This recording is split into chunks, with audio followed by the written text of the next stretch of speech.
Hello everyone, and welcome to my General Hospital Today channel. I hope everyone is having a wonderful day. Before we begin, please hit the subscribe button and give this video a thumbs up. Following Carly and Drew's public altercation, Willow takes a significant step, and Joss' choice leads to a potentially fatal error. Liz and Lucky are dancing romantically at her apartment when Rick unexpectedly stops by. He's hoping he's not disturbing anyone. What brings him by? Liz asks. Liz thanks him when he informs her that she is permitted to return to work at GH. Speaking up, Lucky urges Rick to find out the conditions of Cyrus' release because they may need his assistance. As a favor to Liz, Rick consents to see what he can learn. Liz asks Lucky what that was about as Rick takes off. According to Lucky, they must somehow stop Cyrus because they are in a desperate situation. Cyrus will at least be sent back to jail if they can catch him breaking his parole. Liz believes that he is trying to frame Cyrus. Lucky claims that he will manage this alone. Liz is prepared to assist since she believes that Cyrus must be stopped at any costs. When Drew informs Carly that her beloved Jason knocked up Sasha, everyone at the Metro court gasps. He is accused by Carly of fabricating this. According to Drew, Cody informed him that Jason was the father. Sasha erupts, runs over, and declares that they have no business caring about her life. Sasha claims that since he has no idea about her life or this kid, and she is not a pawn in Drew's court-of-main conflict, they should be left alone. Then Sasha leaves abruptly. Carly informs Drew that he is putting himself in situations that don't concern him, and that he had no right to disparage Sasha's privacy or reputation. She claims that at least now everyone is aware of his true nature and the fact that he is having an affair with his nephew's wife. Drew apologizes to Anna for disturbing her as Carly leaves. He restates that if she wishes to arrest Sonny and Jason, he won't get in the way.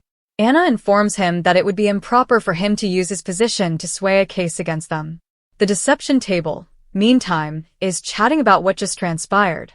Tracy wants to make amends with Willow since she is upset that she brought Drew back to the grounds. Tracy is asked to let Brooklyn take care of that. Felicia and Anna had a conversation about this development involving Sasha. Felicia is unsure of who will be more affected by Jason fathering Sasha's child, Mac or Robert. Only Lucy, Lulu, and Maxie remain at the deception table. Lucy is not opposed to the notion of Sasha and Jason. Maxie claims that Drew had no right to reveal what he did tonight. Thinking his ears are burning, Drew approaches and requests to talk to Maxie. She asks Drew what he needs once they move aside. He needs the counsel of a mother. He discloses that he didn't want to move Scout out of town, so he purchased a house for them both. He wants a decorator, and since she is familiar with Sam's preferences, having a home that feels like her mother's could reassure Scout. Maxie assures him that she would be pleased to assist, and that he truly sounds like a wonderful father. She observes that his house is quite large based on its specifications.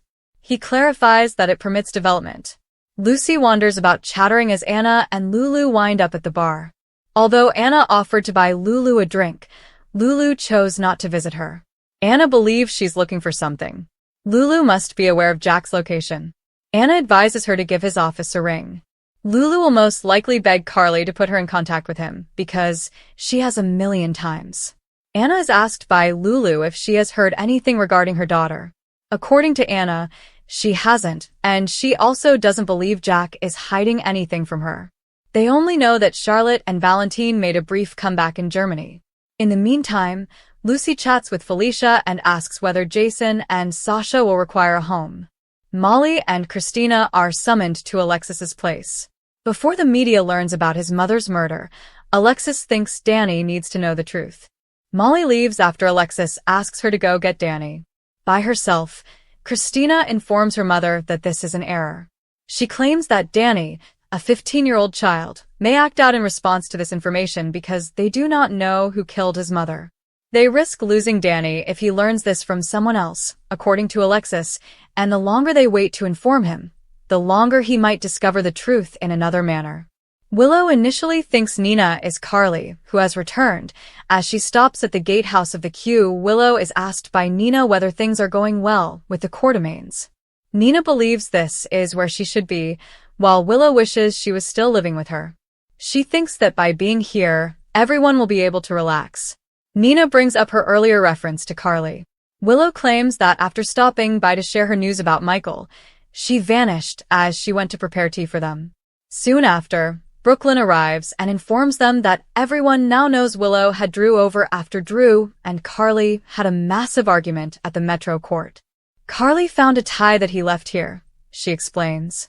That explains Carly's sudden departure, Nina observes.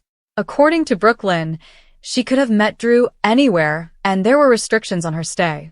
Willow asks Nina if she may return and live with her after making it apparent that residing here has caused problems. I can, Nina says. Willow is asked to pause, reflect, and take a break by Brooklyn. She is free to remain here as long as she doesn't see Drew. According to Willow, this is her home.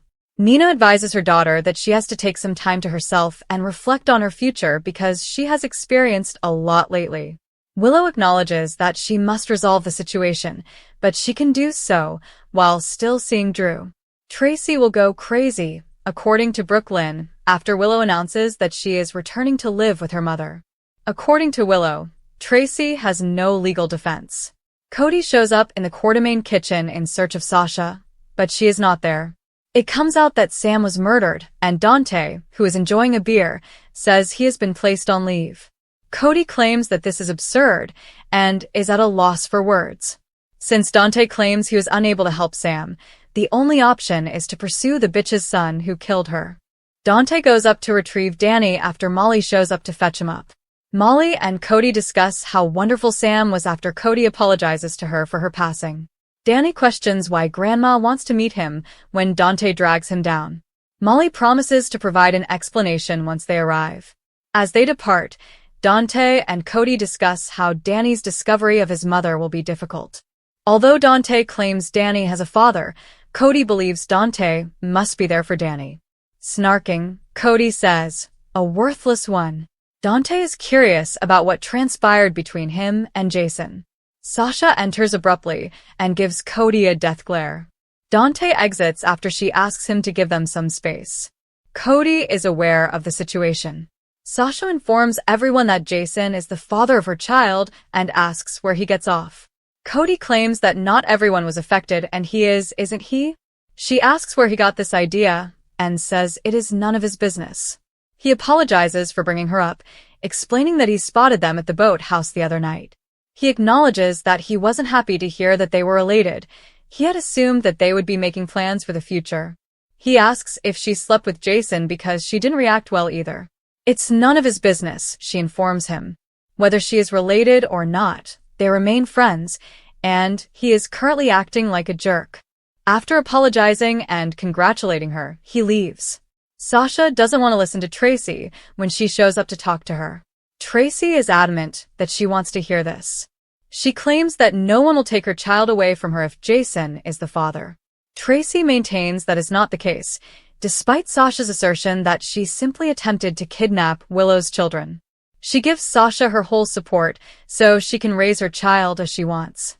That surprised Sasha, and she is grateful. Tracy emphasizes that she loves her boys and is a mother as well. She reared Dylan alone, and women have the right to live their lives as they see fit. However, Tracy claims that when Jason returns home, the baby daddy rumors would become embarrassing, so she needs to come up with a strategy. Back at Alexis' house, Alexis tells Christina that since Sam would want it, they owe it to her to tell Danny the truth. Danny eventually questions what this is about when Molly and he arrive. When Cyrus gets to the hospital, Brad tells him to leave or he'll contact the police because he's been barred. Cyrus maintains that he is merely sharing the message of God. Brad accuses him of being a hypocrite who is attempting to convince everyone that he has changed while hiding behind his Bible. Cyrus storms out as he gives him the order to go. Carly gets a ton of texts from Lucas and then shows up at the hospital. Jack was just here as a patient and he had a lot to say, he says as he pulls her into an examination room. Lucas inquires as to whether she is seeing a WSB agent. Carly gives a sly little maybe. When Lucas inquires as to whether they have shared a bed, Carly responds that they haven't. Lucas claims that they must have the discussion that should have taken place when she and Sunny first met. He informs her that she cannot be with someone who doesn't tell her the truth, and that Jack is a WSB agent who would conceal information from her. He advises her to date someone who lies for a living and to avoid making the same mistake twice. Joss is caught by the super when she tries to pick the lock on Cyrus' apartment. She asks Cyrus to let her in, saying she is from the mission and that he was meant to leave her a key. She clarifies that she needs the master list for the food drive because she collaborates with Brother Cyrus. After unlocking the door for her, he leaves to fix some pipe problems. Joss enters Cyrus' room covertly and starts looking around. When the door is opened, she discovers his Bible with a highlighted chapter. Only the supervisor inquires as to whether she found what she was looking for. She claims to have done so, takes a piece of paper, and leaves. When Cyrus gets home later, he discovers that his Bible has been moved. He wonders who has been in his place after discovering a dried flower inside. Chase advises Dante to refrain from acting recklessly on the upcoming General Hospital. Nina says she's willing to give in if Drew is seeking for a battle. Deep down, she was right, Willow adds. Lucas understands that Carly isn't going to back off from Jack. Joss promises to obtain evidence that Cyrus killed Dex when she meets with Jack. Chris McKenna discusses the Carly chemistry test and Brennan audition, how the new GH star scored. According to General Hospital, GH, spoilers, Chris McKenna recently discussed his Carly Spencer, Laura Wright, chemistry test and Jack Brennan audition in an interesting interview. Let's examine what McKenna told TV Insider about how he got the part, as revealed by the new GH actor. Frank Valentini, the executive producer of GH, was also the EP on One Life to Live, thus he was aware of McKenna's early 1990s work as Joey Buchanan. However, McKenna joked that he wanted to tell Valentini that he was all grown up because he was a teenager at the time. Late one night, Chris McKenna, who also portrayed Dr. Hayden on The Bold and the Beautiful and Mark Harding on The Young and the Restless, was contacted regarding a chemistry read with Laura Wright. When McKenna arrived at the studio 2 days after Valentini's request, the audition proceeded quickly. McKenna described it as trippy to meet Wright again and collaborate with her now because he hadn't seen her since they played baseball together in a Make-A-Wish game in 1994. Chris McKenna was trying out for the role of Jack Brennan, but at first he wasn't sure which role he wanted to portray. Until they were ready to sign a new Brennan actor, the program reportedly sought to keep the news of the recast private. They didn't use the name, but they wrote a scene for the audition that was in the spirit of Brennan, McKenna stated. So, just to get the feel of the character and see how Laura and I had chemistry, it was a unique scene and it was great. Naturally, McKenna quickly discovered who he was playing, and he is now fully committed to playing a complex, multi-layered character. McKenna acknowledged that he had previously portrayed characters that were somewhat similar, but this is a somewhat different taste. McKenna remarked, "I'm in a tank top in the jungle, that kind of CIA agent, so I don't usually play the guy in the suit." McKenna recently disclosed that he is enjoying this Bond-like role and all of its thrilling aspects. Our projections for Brennan's future suggest that he will find it difficult to reconcile his new romance with his WSB secrets. As time goes on, that might become a greater problem because Carly is Brennan's weak spot. Don't miss any of the action because, according to General Hospital spoilers, Brennan will need to modify his tactics along the road. Since GH executive producer Frank Valentini was also the EP of One Life to Live, he was already familiar with McKenna's work as Joey Buchanan in the early 90s. However, McKenna was a teenager at the time, so he humorously mentioned wanting to remind Valentini that he was now a fully grown actor with a diverse portfolio of roles under his belt. McKenna, who also portrayed Mark Harding on The Young and the Restless and Dr. Hayden on The Bold and the Beautiful, received an unexpected call about a late-night chemistry read with Laura Wright. The opportunity came quickly, and 2 days later, he found himself at the GH studio auditioning for a role he knew little about. Interestingly, McKenna hadn't seen Wright since they both participated in a Make-A-Wish Foundation softball game back in 1994. He described their reunion as trippy and noted how surreal it felt to share scenes with her after so many years. The connection between the two actors was immediate, a crucial factor in why McKenna ultimately won the role of Brennan. Initially, McKenna wasn't aware of which character he was auditioning for, as GH aimed to keep the recast news under wraps. They wrote a scene for the audition that was in the spirit of Brennan, but they didn't use the name, McKenna explained. So, it was a unique scene just to get the feel of the character and to see how the chemistry was between Laura and me, and it was great. Once McKenna secured the role, he quickly immersed himself in Brennan's complex and layered persona. While he admitted he had played similar roles in the past, portraying Brennan brought a fresh challenge. "I don't usually play the guy in the suit. I'm in a tank top in the jungle, that kind of a CIA agent," McKenna remarked. However, he's embracing the Bond-esque qualities of the character and is excited about the opportunities that come with it. Brennan's journey on GH is shaping up to be intense and filled with intrigue. With a background tied to the WSB, Brennan is a character riddled with secrets and inner conflicts. His relationship with Carly Spencer is set to become a significant part of his storyline, adding another layer to his already compelling arc. While Brennan may project an image of control and precision, Carly is proving to be a weak spot for him. As their relationship deepens, it could pose a risk to his carefully constructed world.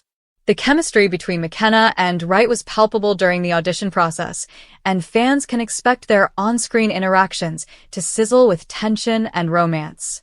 The complexities of Brennan's character will likely lead to tough choices in the future. His struggle to balance his high-stakes WSB responsibilities with his personal life will be a recurring theme. Will he choose love, or will his duty to the agency take precedence? McKenna is prepared to bring this internal conflict to life in a way that keeps viewers on the edge of their seats. As General Hospital continues to unfold, McKenna's portrayal of Brennan will undoubtedly make waves. His ability to bring a blend of charm, danger, and vulnerability to the character ensures that Brennan will be a dynamic addition to the GH canvas. Fans can look forward to thrilling developments as Brennan navigates his WSB obligations while falling deeper into Carly's orbit. General Hospital spoilers indicate that major twists are on the horizon, making this an exciting time for viewers invested in the Brennan storyline. Stay tuned as Chris McKenna continues to deliver gripping performances, and don't miss the drama as Brennan's journey unfolds on General Hospital. The atmosphere in Port Charles was thick with tension. Carly Corinthos and Drew Kane had never been ones to shy away from confrontation, but their latest public fight sent shockwaves through their inner circle. It was at the Metro Court, in front of a room full of patrons, that their disagreement boiled over into an explosive argument. Drew, frustrated with Carly's incessant need to control situations, accused her of manipulating people for her own gain. Carly, in turn, called Drew naive, arguing that his stubborn adherence to honor was blinding him to reality. Their voices grew louder until security had to step in, leaving the town buzzing with gossip about what this fallout meant. Meanwhile, Willow Tate had been trying her best to avoid the drama. She had enough on her plate, recovering from her illness and balancing her life with Michael Corinthos and their children. However, Carly and Drew's fight had repercussions that reached far beyond their own relationship. Willow saw the tension in Michael's eyes as he tried to stay neutral, torn between his mother and his uncle. He loved Drew, but Carly was his mother and their relationship was already fragile enough. After days of soul-searching, Willow decided she couldn't just stand by and watch the family she had grown to love fall apart. She made a bold decision to step in and mediate, hoping to repair the damage before it became irreparable. Willow approached Drew first. Finding him at his Aurora Media office, she could see the anger still simmering beneath his calm facade. "Drew," she started gently, "I know you're hurt, but I also know Carly. She's stubborn, and she doesn't always say things the right way, but she does care about you." Drew sighed, rubbing a hand over his face. "Willow, I appreciate you trying, but Carly and we just see the world differently. I can't keep pretending like I don't see the way she manipulates people. Even when she thinks she's helping, she's playing a game." Willow nodded. "And maybe she does, but you have to ask yourself, do you really want to throw away your relationship with her over this? You've both been through too much to let one argument define everything." Drew's expression softened, but before he could respond, Willow's phone buzzed with a text from Jocelyn Jacks. "Joss' risky decision." Jocelyn, headstrong as ever, had been dealing with her own crisis. Her boyfriend, Dex Heller, was still entangled in Sunny Corintho's world, and despite Michael's attempts to get him out, the process had been slow and dangerous. Jocelyn, tired of waiting and worried that Dex would always be in danger, decided to take matters into her own hands. The text she sent Willow was brief but alarming. "I'm going to end this. Meet me at the docks." Willow's heart pounded. Jocelyn was impulsive, but this sounded serious. She quickly excused herself from Drew's office and rushed to the docks. When she arrived, she found Joss standing near the water, her face set with determination. "Joss, what are you doing?" Willow demanded, breathless from her rush. "I'm going to make Sunny listen," Jocelyn said, gripping her phone tightly. "He needs to know that Dex is getting out no matter what. If I have to threaten him with exposure, so be it." Willow's stomach dropped. "Joss, you can't just confront Sunny like that. He's dangerous." Joss squared her shoulders. "I don't care. I'm not going to let Dex live the rest of his life looking over his shoulder." Before Willow could talk her down, a dark figure emerged from the shadows. Willow gasped as she recognized one of Sunny's men. The moment Joss had decided to make a move against Sunny, she had unknowingly put herself directly in the line of fire. A deadly mistake? Jocelyn's defiance turned into fear as the enforcer stepped closer, his expression unreadable. "You shouldn't be here, Jocelyn," he warned. "I'm not scared of you," Joss shot back, but her voice wavered slightly. Willow stepped between them. "This doesn't have to turn into something worse," she said, trying to de-escalate the situation. "We'll leave, and you don't have to report this to Sunny." But it was too late. Another figure appeared behind them, Dex. He had come, likely after realizing what Joss had planned. "Let them go," Dex said, stepping forward. The tension in the air was suffocating.